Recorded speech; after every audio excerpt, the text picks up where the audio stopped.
The next problem, when we bought the car, the engine was mounted only by the bell housing of the gearbox. It didn't have any other mounts. At least to me, it seems strange when the entire engine is just hanging off the gearbox, on the gearbox flange. That's why I decided to add another support here. We can't add one on that side, there's simply no space there. And on this side, there's a good hole in the block where you can properly attach an engine mount. I'll leave it in about this position. I'll make a bracket for it underneath from the mounting block. And the engine will also be supported at the front.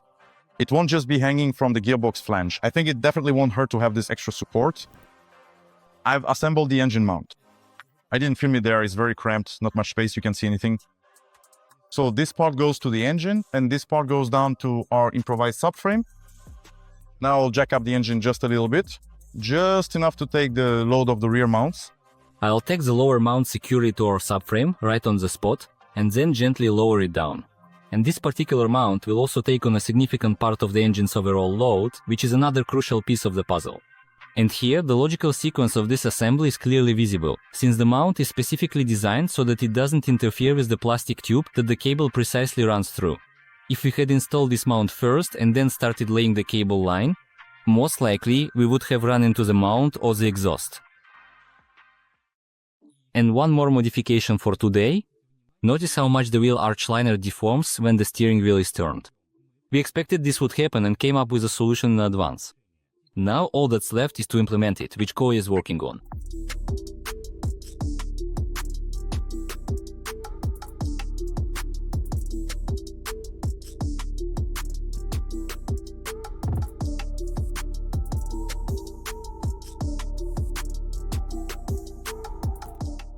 When we tried turning the steering wheel, it was clearly visible and audibly even a click, it snapped off. This little tack wheel right here. There's one at the bottom and it was also clear that this whole mudguard moves around a lot and the steering gearbox here also moves a lot. It shifts like this when I turn the steering wheel from side to side. To get rid of this, I made this reinforcing plate here. So not only do we have this rather large gearbox mount here, but this is also a second additional reinforcing plate. The fundamental idea behind this mount was that I would connect it here, weld it together, and additionally I would tie this so-called mudguard to our main frame. And now to test my theory, I welded here, connected the mudguard to the frame here and welded a bit more solidly here, put on more tack welds because it's inconvenient here. Once I remove the gearbox, I'll weld it properly.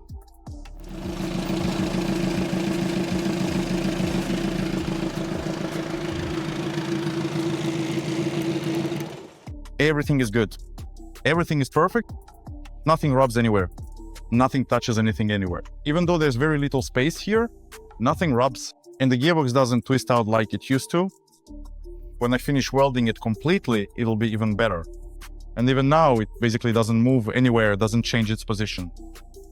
And the power steering pump doesn't squeal like it did in all our previous episodes. The steering was one of the last things that we needed to install or modify at this stage of this modeling of our body.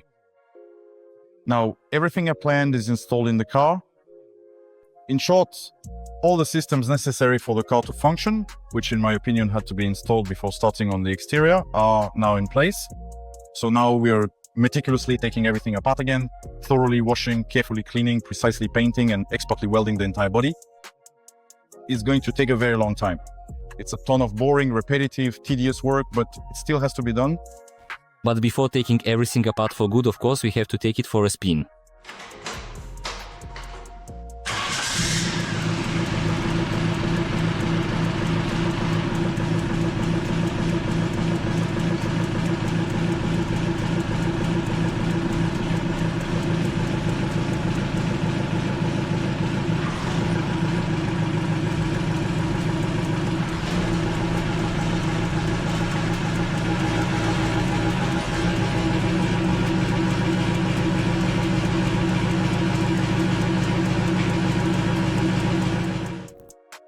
I started it up and wanted to take it for a drive, but by some miracle, we ended up having problems with the clutch.